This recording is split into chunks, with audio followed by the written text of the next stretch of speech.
long been a lament in the past few years around a lack of skills in Australia, contributing to, for example, to a lack of an ability to build homes, infrastructure, and also the care economy as well. Part of what Labor says it's doing is fee-free TAFE, with another announcement today in Queensland. But are we getting the right people into the right courses? I spoke to Skills and Training Minister Brendan O'Connell a short time ago.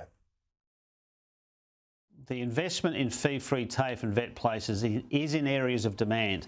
So, for example, there have been a very high proportion of the fee-free TAFE places to date that have been in the care economy, as you say, because of the enormous demand. And what I'm really proud of, Tom, is the fact that we targeted for 180,000 places for this year, and it's almost cracked 300,000, 296,000 places as of the end of September this year. And we've made an announcement today with the Queensland Minister, Di Farmer, for additional investment in fee-free TAFE from 2024. We're looking at investing for a further 300,000 fee-free TAFE and VET places across the country, and that includes, of course, Queensland. And indeed, Queensland targeted 37,000 initially for this year, and they've smashed that number, and we've now have 68,000 Queenslanders enrolled in courses that are in areas of demand, whether that's the trades, the care economy, in so many areas, tourism, hospitality, you name it. We're focusing on those areas where businesses are crying out for skills in need, and so far so very good, and we want to do more in the new year. So that's the domestic focus, but we've still got shortages, as I alluded to, in particular in the care economy. We've got this migration review, which has a new allocation, if you like, of visas or definition. Core skills is 70,000 or less. And when this was announced, we sort of heard, well, more detail to come on that. We don't know exactly how it'll work. Is that not urgent enough, given this? We've got shortages here right now.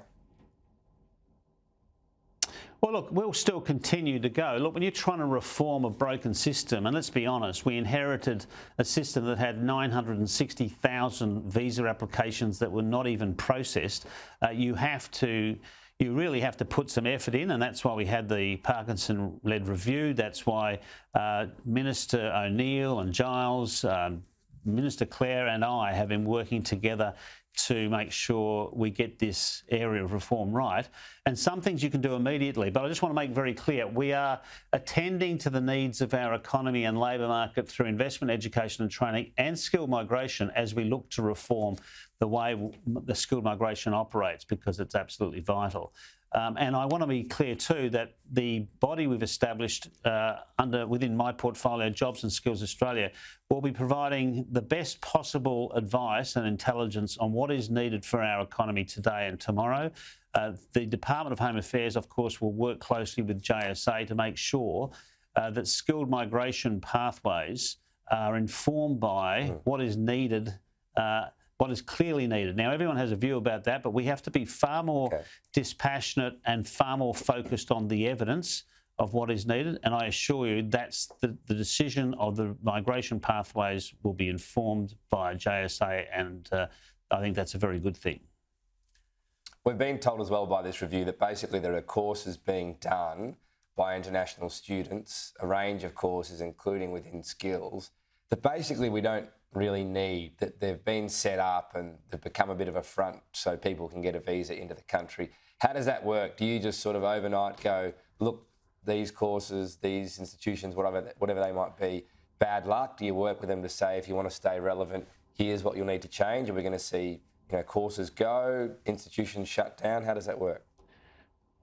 Well, these decisions are prospective, but what we have to make sure is the tertiary sectors that have where there's a lot of international students has to maintain its reputation as a very excellent education provider, and for that reason, we cannot have the gaming of visas because that's not only the right thing in the immigration policy area, but it traduces our reputation as a great education provider. So we want to make sure that, for example, the VET sector, vocational education and training, those providers are delivering excellent courses so that those students that are enrolled in those courses will, in most cases, return home with very good skills.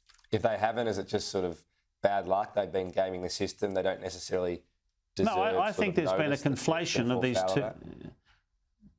No, I think there's been. I think the overwhelming number of international students are here for legitimate purposes, but there's no doubt that the student visa has been issued, and not in every instance for the predominant purpose of study.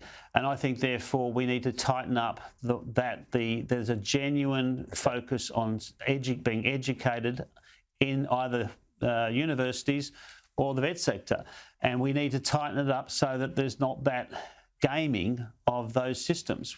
We need to maintain our reputation as a great education provider. And I have to tell you, Tom, it's also important because we're actually engaging with countries in the region and beyond so that we can partner up with their education and training providers by having TAFEs and universities working outside of Australia, because it's such a huge export service sector for Australia. It's great for our economy, and it's fantastic diplomatically if we get it right.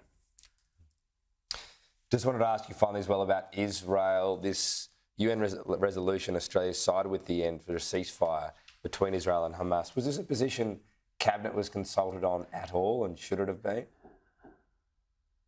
Well, can I just say, Cabinet, I can't go to what is discussed in Cabinet other than to say, I assure you there's been very significant engagement on this issue collectively throughout the entire time. On this resolution? And the decision, well, I'm saying this resolution is entirely consistent, frankly, with the government's view that we want to see a humanitarian pause to hostilities. What's happening, there's obviously been things have got worse, tragically, for too many innocent lives, and we need to do everything we can to make sure that we can see some pause to this hostility if possible, and that's why I think it's entirely consistent with our position. And can I say the Foreign Minister's position and that of the Prime Minister's is one that's supported by the Cabinet and the caucus.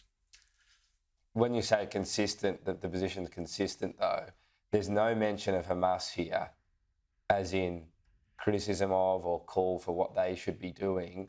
This is a group Australia considers the Australian government a terrorist organisation.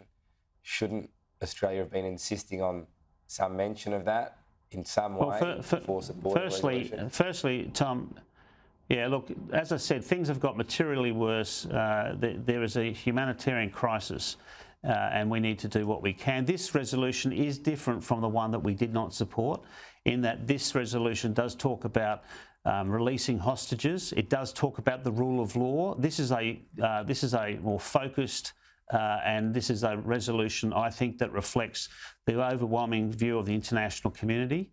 For that reason, it's not surprising that New Zealand and Canada and others supported it, overwhelmingly supported by UN members.